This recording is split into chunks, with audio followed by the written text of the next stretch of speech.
India 2-0 up in the border Gavaskar Trophy. Currently behind in Indore, but still in with a chance. Why are India still in with a chance despite getting bundled out for 109 the first innings?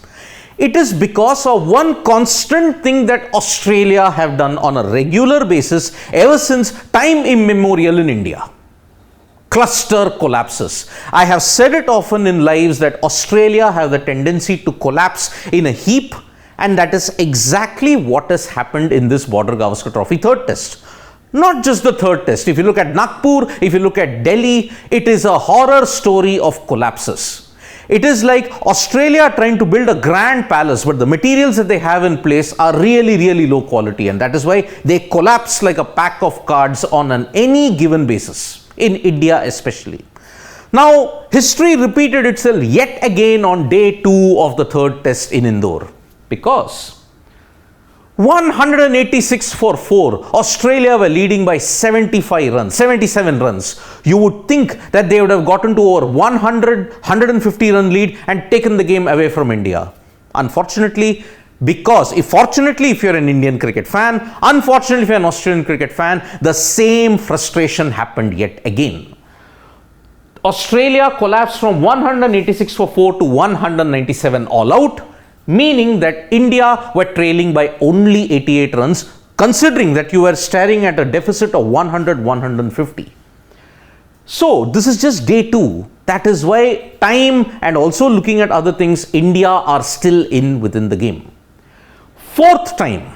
This is the fourth time among millions and millions of times that Australia have collapsed when it comes to playing India in India.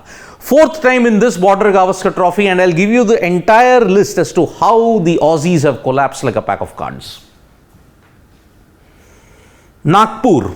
You will know that they already had started off very badly, losing 2 quick wickets in the openers. Both Shami and Siraj in Nagpur had knocked them over very cheaply. But then there was a partnership between Steve Smith and Marnus Labuschagne. After that, what happened?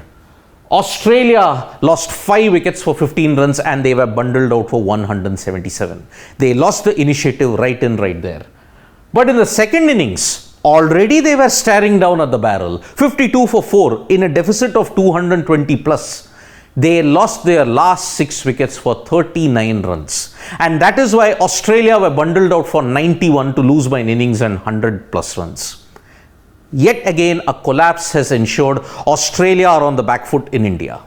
But it got only worse. When from Nagpur, the teams went to Delhi. In the first innings, you can argue, okay, the lower order got bundled out for they lost their last 4 wickets for 36 runs. Okay, marginal, 50-50. But with Australia already having taken a lead of 1 run and they were 61 runs ahead when they came into day 3, cataclysm for Australia yet again.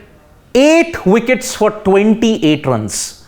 They swept the floor right underneath from their feet, and that is why they were bundled out for 113. Australia squandered the Border Gavaskar Trophy in a big way. Indore, as I had mentioned, 175 for 4, 186 for 4. You would think that they would have at least learned their lessons from Nagpur and Delhi. Unfortunately not. 6 wickets lost for 11 runs, the tail refusing to wag, and Australia now, the game is still 50-50, but slightly 50.1% in favor of Australia. India, on the other hand, are mounting a fight back, but let's hope that they can ensure Australia have to chase a total in excess of 120 or 150 in the 4th innings, because low scores, 4th innings, India, Australia will once again have to collapse. It's history, it doesn't change, it continues to lead that way. Thank you so much folks for joining us for this video. We'll be back with more updates and analysis from Sports Today. Press the like, comment and share button. We are also there on Facebook, Twitter and Instagram as well. Thank you.